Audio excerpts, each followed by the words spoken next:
The word naco was originally used by snobby rich Mexicans as a tag for people they considered inferior in social or economic status.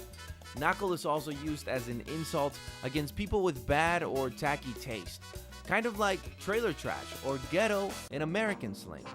Ironically, one of the most successful Mexican t-shirt designers has used the word naco to create a new trend.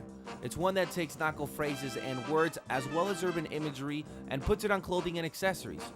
The line's gained so much acceptance that even mainstream celebrities are now sporting it. It all started in 1999 when Eduardo Chavarin began making t-shirts with his art school friend Robbie Vient, creating the Naco Clothing brand. La palabra naco decidimos usarla porque estábamos jugando con las playeras y lo primero que dijimos es nadie se pondría una playera que dijera naco.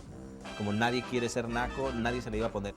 Grew up being a bicultural person, you know, like hanging in both sides of the border. Then I came to the U.S. to go to school, and that's when I put distance, like really distance into Tijuana or that Mexican part of being in Tijuana.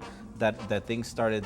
I started noticing things like, how can we say Star Wars and not Star Wars? Or how can we say, you know, the lady from the store says Pepsi and not Pepsi, and stuff like that. So that's when we started like, oh, this is funny, man, this is crazy. And then we started thinking about, like, you know, you grew up in Tijuana, you sing the Police songs or the Beatles, but you don't even know what you're saying, but you're just mumbling words, or you wear t-shirts with stuff in English and you don't even know what it means or what it says. We started playing with the idea, let's make stuff with our culture, with our slang, with our jokes and stuff like that.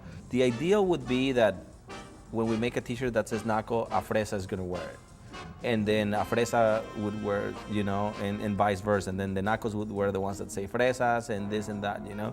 So I guess we're kind of doing it to break the mold. We sell at a music festival sometime where there's people all over the world. And there's as many as, well, there's a lot of course, Mexicans and Latinos that really associate, but there's also kids from Europe that come over and ask you, hey, why that, or just love the graphics and get them, you know? Lately that we've been like really targeting the US. We're being faced with this task of like, hey, it's the same jokes don't apply. It's different cultures, you know? And then it's Puerto Ricans, it's Argentinians, it's this, you know, mixes of cultures also. So yeah, so we're in the process of finding out exactly, you know, what appeals to Apocho, for example. So we're still trying to figure it out, and we're still trying to break down and how to speak to all those cultures, you know. I think fashion goes through stages, but I think right now we're at a period where Naco is very cool, you know, the whole rocking a mullet, you know, the whole glam rock kind of thing, you know, it's pretty Naco, I'd say, you know.